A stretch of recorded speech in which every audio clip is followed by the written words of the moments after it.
Dadperfectrevenge. She canceled my credit card at 8 in the morning. By 8 that night, she found out exactly who she'd just made that mistake with. My name is Gerald Caldwell. I'm 67 years old. I want to tell you what happened at my son's Thanksgiving dinner, because I think a lot of men my age have been in a version of that room. Sitting at the end of the table, watching someone smile while they dismantle your life and call it help. I'm not a complicated man. I worked with my hands for 30 years. I raised my son alone after my wife passed. I wore the same gray flannel shirt to 3 different family dinners and nobody said anything because nobody thought I was worth dressing for. That was fine. I was busy doing other things. Randall's house sits in a quiet suburb outside Pittsburgh. One of those neighborhoods where every lawn is the same length and the mailboxes all match. It took him 10 years of steady work to get there, and I was proud of him for it. That Thursday, the driveway was packed. His in-laws' Buick, a cousin's pickup, a neighbor who got invited for drinks, and somehow ended up staying through dessert. Inside it smelled like turkey and store-bought pie and someone's perfume working too hard. Football on in the other room. Kids running the hallway. Normal Thanksgiving sounds. I arrived at 4. Nadine met me at the door with a smile that didn't reach her eyes, took my coat without asking, and pointed me toward the far end of the table. Not the head, the other end, near the kitchen door where it's drafty and the chair wobbles. I sat down without saying anything about it. Nadine was 5 months pregnant, glowing the way people say, and she really was. Confident, dressed like she was hosting something that would be photographed. She had planned every detail of that dinner down to the folded napkins and where each person sat. I know that now. I suspected it then. My son Randall, 43 years old, sat beside her. He had the look of a man who'd been agreeing with someone for too long, not unhappy exactly, just worn down to a shape that wasn't quite his. Dinner moved along. Conversation happened around me more than with me. When I tried to say something about the pirates, Nadine shifted the topic and the table followed her. Randall watched his plate. I watched everything. Then, halfway through the meal, Nadine stood up. She tapped her glass with a spoon, one clean sound. The room went quiet the way it does for people who expect to be listened to. I just want to say something before dessert, she said. Calm voice, practiced. The voice of someone who had run this moment in her head more than once. With the baby coming, Randall and I have done a lot of thinking about responsibility. About structure. About making sure this family is protected going forward. She paused. Looked around the table, let it settle. Starting today, I'll be managing the finances for this family, all of them. We've already taken the first steps. Nods moved around the table. Someone said, "That makes sense. She's organized." Another, "Good. Someone should be in charge." Then she looked at me. "Gerald," she said, first name, soft voice, the tone people use when they've already made the decision and want it to sound gentle. "We took care of your accounts this morning. Your credit card has been canceled. At your age, you really shouldn't have to manage all that stress. If you need anything, just ask Randall." Randall nodded. He did not look at me, glasses lifted around the table. A cousin said, "Smart move. Older people get taken advantage of all the time. Someone else." That's responsible planning. I looked at my hands flat on the tablecloth. They were steady. I noticed that and kept it. I set my glass down. Stood up slow. My left knee has complained since a job site fall in 2009. I stood straight anyway. I looked at my son. "Randall," I said, "you really don't know, do you?" His smile disappeared. The table went quiet again. Different kind of quiet. The kind that comes right before something changes direction, and everyone in the room feels it before they understand it. To explain what happened next, I have to go back almost 30 years. February 1995. Pittsburgh in winter is a specific kind of cold, comes off the rivers, gets into the buildings, gets into you. Dorothy had been sick for 3 years. Breast cancer, the aggressive kind. She fought it without complaining, without making it the center of every room she walked into. That was her way. Quiet stubbornness. I loved that about her from the beginning. She died on a Tuesday. Randall was 14. I was 38. I remember the drive home from the hospital. Ice on the parkway, going slow. I passed an exit I'd taken 100 times and didn't recognize it for a second. My brain was running on something other than thinking. Just keeping the car on the road. One exit at a time, I kept thinking, get home before Randall gets back from school. Get home, get your face right, figure out what to say. That was the only goal. Not grief, not the future, just get home and be upright when he walks through the door. He was already there, sitting at the kitchen table, peanut butter sandwich in front of him, no jelly, the way he'd always had it. He looked up and said, "Is she gone?" I said yes. He nodded, took a bite of his sandwich. I sat across from him. Neither of us said much. Dorothy had been the one who made conversation easy. Without her, Randall and I were just 2 quiet people in a house that had gotten too large and too still overnight. The bills started arriving the following week. Hospital costs, funeral expenses, a second mortgage notice. Dorothy and I had refinanced 3 years earlier to cover her first round of treatment, and the payments didn't stop because she did. Then a letter from the union hall saying my hours at the industrial plant were being cut due to a contract restructure. 3 envelopes in 1 week. I sat at the kitchen table that Saturday night with all 3 letters spread out in front of me and a cup of coffee that went cold while I read them. Randall was asleep down the hall. The house was quiet. The furnace clicked on and off. Outside, snow was coming down slow and steady the way it does in Pittsburgh in February, like it has nowhere to be in all the time in the world. I sat there for a long time. Then I made a decision, the only real decision I think I've ever made in my life. I was not going to fall apart. Not because I didn't have the right to. I had every right. But Randall needed someone upright, and I was the only candidate left. So I picked up the letters, stacked them neatly, put them in a folder, and went to bed. One thing at a time. Starting tomorrow, I was an electrician. Industrial work, load panels, 3-phase systems, the wiring that runs factories and warehouses. It wrecks your sleep and puts calluses on your hands and some of the fume exposure you don't want to think about too hard, but I was good at it. I understood how systems failed and how to make them reliable again. What I didn't understand was money beyond a paycheck. That changed because of a man named Clyde Hutchins. About 6 months after Dorothy passed, I took a Saturday job at a warehouse in Monroeville. A loading dock panel had shorted out and nobody would touch it because the previous electrician had wired it badly and left something that looked dangerous behind. It was dangerous. I fixed it in 4 hours, traced the fault back to a corroded junction box that should have been replaced 3 years earlier, rewired the downstream connections, and tested everything twice before I packed up my tools. Clyde owned the building. He was 63, retired from running logistics for a regional distribution company, and he watched me work the entire time without saying a word. When I finished, he said, "You don't just fix the problem, you figure out what caused it." We talked for 2 hours in that parking lot. Cold afternoon, neither of us moved to leave. Clyde told me how he'd bought his first property, a storage building near Turtle Creek that had a compromised roof and a drainage problem nobody wanted to deal with. He bought it cheap because of those 2 things. Fixed the roof himself over 4 weekends, fixed the drainage over 2 more.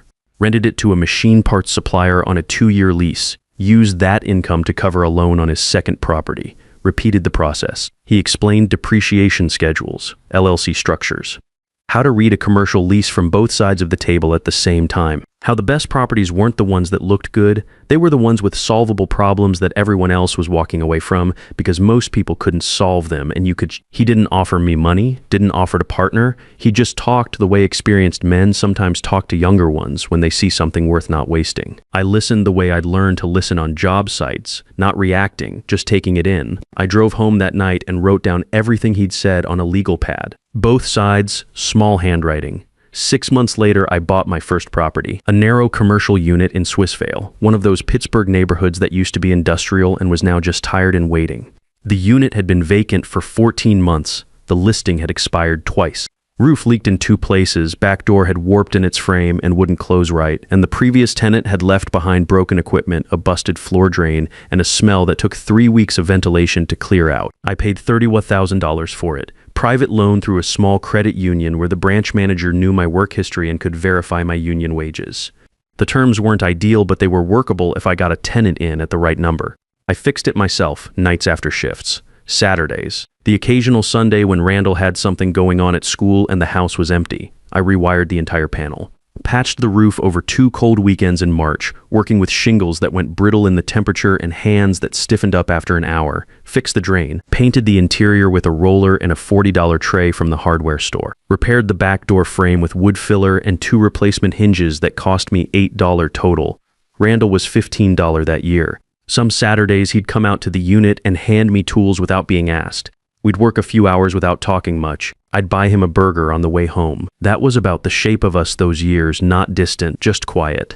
2 people who showed up for each other without needing to announce it. 4 months after the purchase, I rented the unit to a small auto parts distributor on a 24-month lease at $1,400 a month. Covered my loan payment with $210 left over every month. I remember sitting on the concrete floor of that unit the night before the tenant moved in. Bare walls, one overhead light buzzing faintly cold coming through the repaired doorframe. I sat there maybe 20 minutes without thinking about much. Just sitting in something I'd built from a problem nobody else wanted to solve.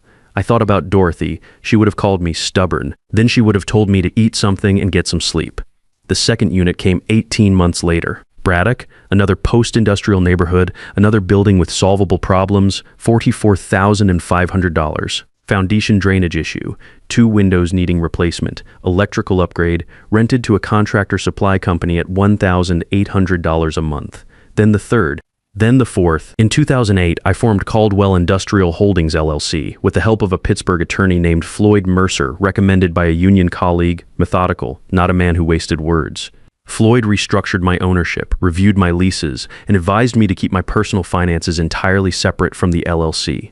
I did. By then, I owned 4 properties generating steady income. My name barely appeared in public records. I still worked union jobs, still drove the same truck. Still wore the same clothes. Randall graduated college that year. He thought he'd gotten a partial scholarship. The balance had been paid through a trust account he'd never seen. He thanked me for helping with groceries during exam week. I said, "You did the work," which was true. The 5th property, a commercial storage complex in eastern Ohio near the Pennsylvania line, came in 2001-12 portfolio by then, $2.84 million combined valuation. Net rental income averaging $22,000 a month. I retired in 2017 because my knee finally gave me a legitimate reason to stop. I never told Randall any of it. Not because I was ashamed, because I'd watched what happened to men who knew money was coming, how it made them wait instead of build, expect instead of earn. I wanted Randall to work because he had to make decisions because they mattered. To become the kind of man who would have been fine either way. He became that man, until Nadine started quietly rewriting the story. I met Nadine for the first time at a cookout Randall threw in the summer of 2014. She was 24, sharp, quick to laugh at the right moments. She had the kind of social intelligence that looks like warmth until you've watched it operate long enough to see what it actually is. Reading the room, calculating responses, deciding who matters and who doesn't before the introductions are finished. She shook my hand, called me Mr. Caldwell, and spent about 5 seconds scanning my living room before she had me filed away somewhere in her mental categories. I recognized the move because it's what I did too, just with buildings instead of people. They married in 2016. I gave them a check that covered 3 months of mortgage payments, framed as a home repair fund. No strings, no conditions. The shift started maybe a year into the marriage, subtle enough that I almost missed it. Randall called less. Not dramatically, just the difference between weekly and every 2 weeks, then once a month. When I brought it up, he said Nadine was tired, work was busy, life was full, all reasonable explanations. I let it go. Then came what I came to think of as the concern offensive. Nadine started asking questions that sounded like caring. Did I have a plan for the future? Was I managing okay on my own? Had I looked into senior financial planning services? Were my accounts set up properly in case something happened to me? Randall repeated versions of these questions when we talked in slightly different words. The phrasing was close enough to hers that it stopped sounding like his own thinking.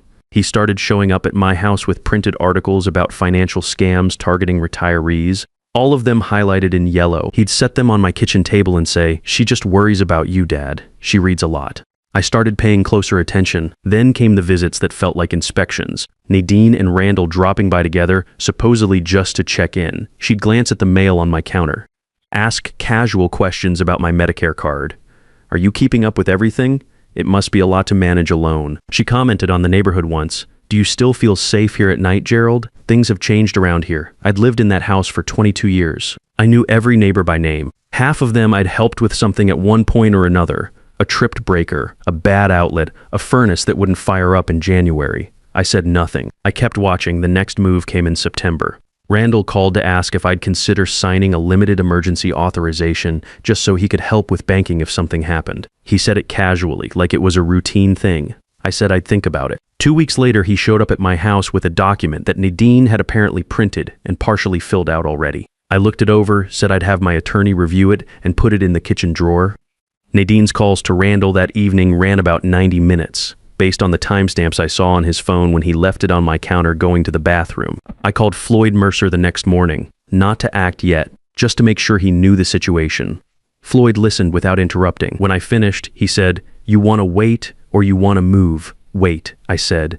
"Not yet." "All right." He said, "Tell me when." Then one Tuesday morning in October, I was at a hardware store in Bethel Park, buying a $14 pressure fitting for my garage compressor. Simple errand, 10 minutes. The cashier ran my card. Declined. She tried again. Same result. She handed it back without making a production of it. I paid cash, thanked her, drove home. I called the bank from my kitchen.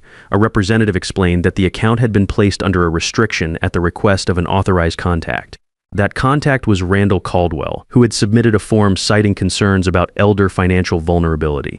I sat with the phone in my hand for a moment, put it down on the counter, looked out the kitchen window at the backyard, the yard where Randall used to catch fireflies in July, where I'd set up a sprinkler on hot afternoons when he was small, where Dorothy used to sit on the back step in the evenings when the weather was good.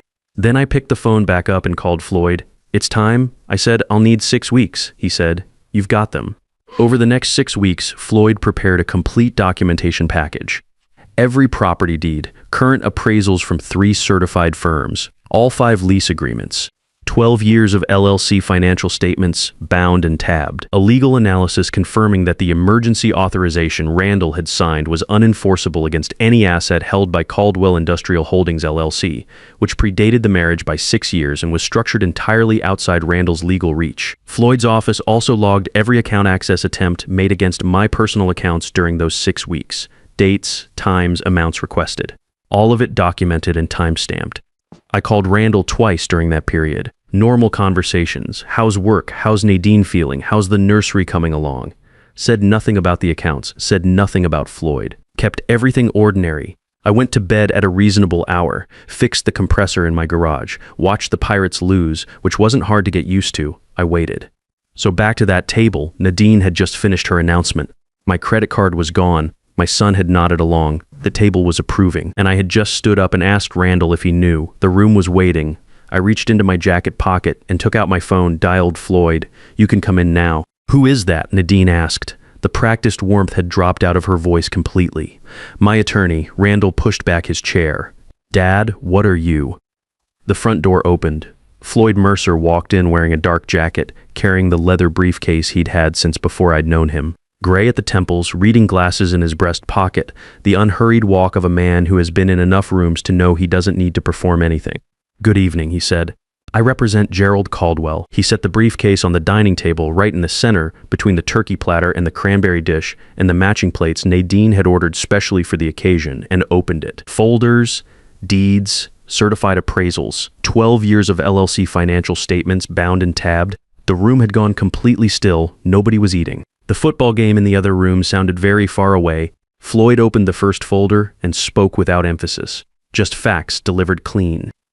Gerald Caldwell is the sole member of Caldwell Industrial Holdings LLC, formed in Pennsylvania in 2008. The LLC holds title to 5 commercial properties across Pennsylvania and eastern Ohio. Current combined appraised value is $84 million. Nadine laughed, short, sharp, the sound of someone buying time. "That's not possible." Floyd slid a document across the table toward Randall. "Monthly net rental income averages $22,000, all accounts current. No outstanding debt on any of the 5 properties." Randall picked up the paper, set it down, picked it up again. His hands were not steady. Floyd placed a second document on the table. "The emergency financial authorization signed by Randall Caldwell in October does not extend to assets held by the LLC. It is unenforceable as written. All personal account access restrictions have been reversed as of this morning." He set down a third page, face up so the heading was visible to everyone seated. "All account access attempts made between October 14th and November 28th have been logged and documented by legal counsel. No criminal referral is being made at this time. This will remain the case provided there are no further unauthorized attempts to access or restrict Mr. Caldwell's finances." He closed the briefcase, straightened his jacket. "That concludes the summary." He walked back out the front door, quiet as he came in. The room stayed still for a long moment. Nobody looked at anyone else. The kids had gone silent in the hallway without being told to. Nadine was the first to speak. Her voice had changed, stripped of the careful warmth she'd been wearing all evening. What was underneath wasn't cruelty. It was something I recognized: fear. The specific kind that comes from growing up without enough and spending your adult life making sure that never happens again. "You hid all of this," she said. "All these years. You watched us struggle, and you sat on this." I looked at her steadily. "I never told you anything that's different from hiding. It's the same thing." "No," I said. "It's not. You made decisions about my life without my knowledge or consent. That is not the same thing as what I did." She didn't answer that. Randall looked up from the documents. His eyes were red. "Dad, why didn't you tell me any of it?" I sat back down in the wobbly chair at the drafty end of the table. Because I wanted you to become who you are without my money shaping the decisions you made, I said. You did that. You became a man who works, who shows up, who handles things. I'm proud of that. But somewhere in the last 2 years, you let someone convince you that I was a problem to be managed, and you used your name to take away my access to my own accounts. That's what I can't let go of easily, Randall. Not the money. That. He had no answer. The room didn't either. Nadine picked up her coat from the back of her chair.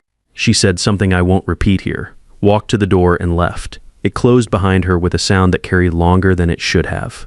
The family cleared out quickly after that. Apologies muttered near the door, cars backing out of the driveway, one by one. Nadine's mother left without looking in my direction. The neighbor who'd stayed for dinner slipped out somewhere in the middle of it all. When the house was empty, Randall sat at the table with the documents in front of him. I stayed in my chair at the far end. The football game was still on in the other room. Nobody turned it off. We sat there a while without talking. That was fine. We'd always been better at sitting than talking.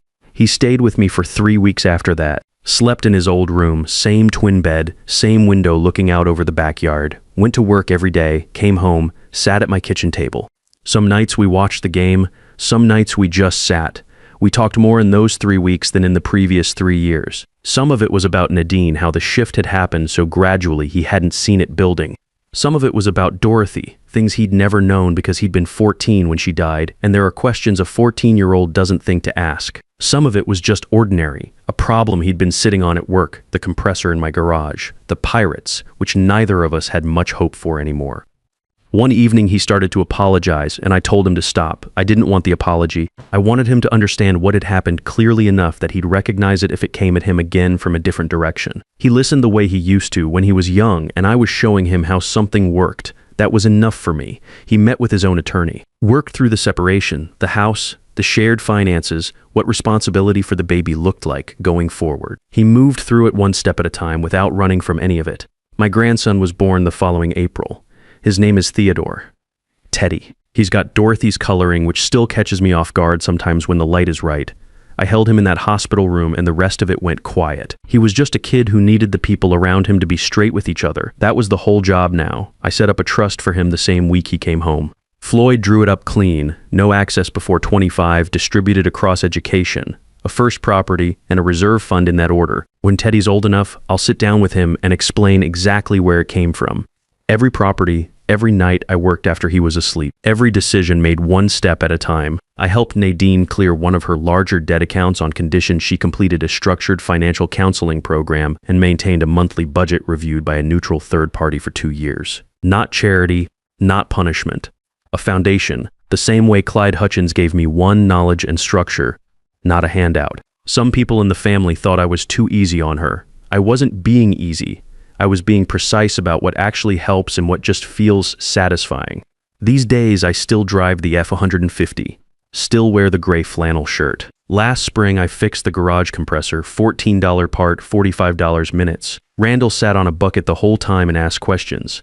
That was a good afternoon. I'm telling this story because I think there are a lot of men my age sitting at the end of tables being managed, being handled, being spoken about in the third person while they're still in the room. Most of them have more to stand on than anyone realizes, and the silence they've kept, the same silence that built everything, is being used as evidence that they're empty. It isn't evidence of that. It never was. 5 things, one man to another. One quiet is a strategy, not a weakness, but you have to be the one choosing it. 2, structure your assets before someone else decides to do it for you. An LLC isn't just for corporations. A trust isn't just for wealthy families. Get a Floyd. 3, your kids need to see you stand up, not for the money, for the principle of a man not being made invisible in his own life. 4, the people who move on what they think they can take will always show you who they are if you wait long enough. 5, real patience isn't waiting because you have no choice. It's waiting because you know exactly what you're waiting for. I knew, and when the moment came, I was ready. Because here's what Nadine never understood, and what a lot of people never understand about quiet men. The ones who say the least have usually been paying attention the longest. And when a man who has been paying attention for 28 years finally decides to speak, he doesn't need to raise his voice.